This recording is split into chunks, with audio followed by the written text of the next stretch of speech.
6:02 in the morning, high up in the mountains, the air still cold enough to sting your lungs, and there she was. Standing on my porch. Hair messy. Makeup running. Phone pressed to her ear like it was the only thing holding her together. "You did this," she snapped, pointing straight at my chest. "You shut off our water." Behind me, my dad sat in his chair, silent, staring out toward the lake. I took a slow sip of coffee. "I didn't shut off anything," I said calmly. "I just closed a valve on my land." Her face changed instantly. And that's when everything started falling apart for her. But to understand why, you need to know what happened the week before. Because I didn't come here looking for a fight. I came here because my father was dying. After 20 years away, I finally came back to the place I grew up. 800 acres of untouched land sitting deep in the mountains, wrapped around a crystal-clear private lake. Most people would call it paradise. My daughter called it no Wi-Fi prison.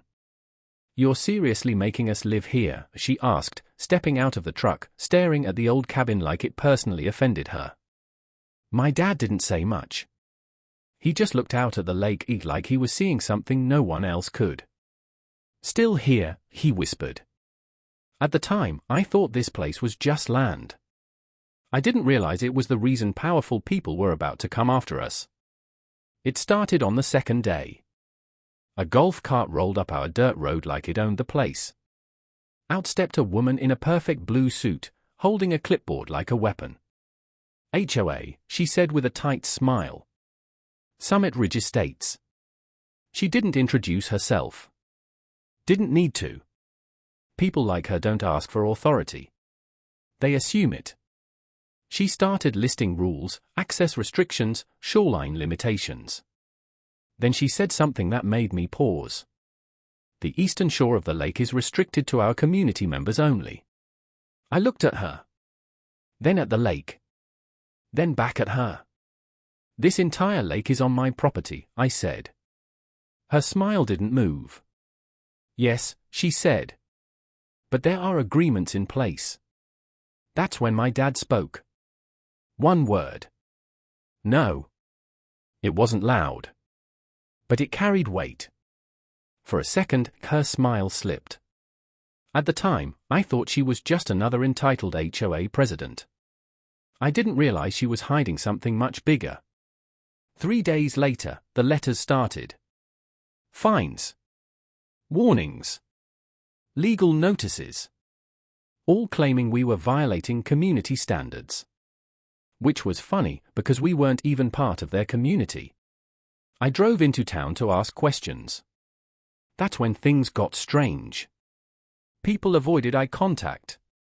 One old man finally leaned in and whispered. "They control everything." "What do you mean?" I asked. "The water. The permits.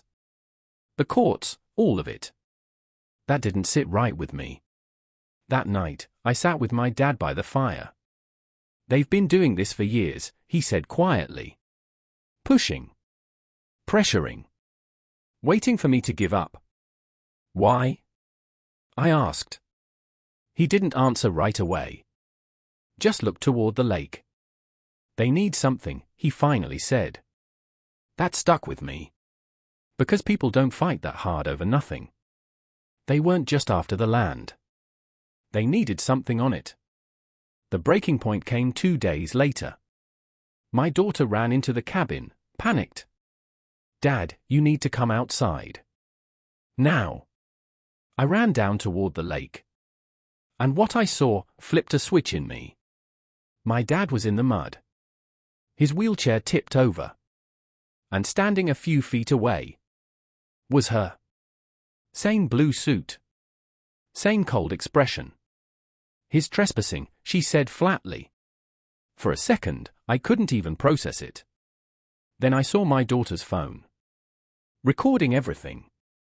My dad looked at me, not angry. Just tired. That hit harder than anything. That's when I stopped playing defense. And started digging. That night, I went through every document my dad had. Old papers. Maps. Legal records going back decades. And buried deep inside, I found it. A water rights certificate. Old. Federal. Untouchable. This land didn't just own the lake. It owned the source. Every drop of water feeding that entire valley started here. And suddenly, everything made sense. The HOA. The pressure. The fake rules. They weren't protecting a community. They were stealing from it. And the moment I realized that, I knew exactly how to end this. The next morning, I walked down to the valve. Old metal. Stamped with federal markings. Still functional. Still legal. I turned it. Not off. Just closed it enough. Then I went back inside. And waited. At exactly 6 a.m. the next morning. She showed up. Panicking. Accusing.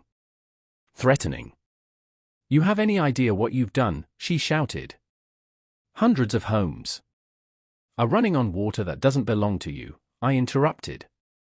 Silence. For the first time. She didn't have a response. "You've been using this supply for years," I continued. "Without legal rights." "That's not true," she snapped. I stepped aside. "Then go ahead," I said. "Call whoever you want." And she did. Sheriffs. Officials.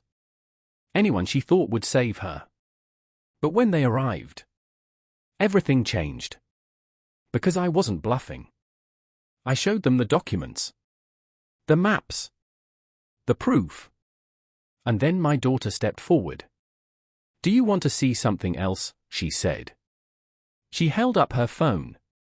The video. Of them pushing a 74-year-old man into the mud. The crowd that had gathered started murmuring. Then louder. Then angrier. Within hours, the entire thing collapsed. Investigation started. Records pulled. Accounts frozen. Turns out, the HOA wasn't just bending rules. They were breaking laws. For years. Money. Water. Land. All tied together. By the end of the day, their power was gone. I reopened the valve that evening. Water flowed again. But this time, everyone knew where it came from. A week later, the blue suits disappeared. The threat stopped. And for the first time in years, my dad sat by the lake without anyone telling him he didn't belong there. He looked out at the water, calm again. "They almost took it," he said. I shook my head. "No," I replied. "They just forgot who it belonged to." Now every morning, the sun rises over that lake the same way it always has. Nothing about the land changed. But everything else did. Because sometimes, people think power comes from money. Or connections. Or control. But sometimes, all it takes is one person willing to stand their ground. And remind everyone else. The truth doesn't disappear. It just waits.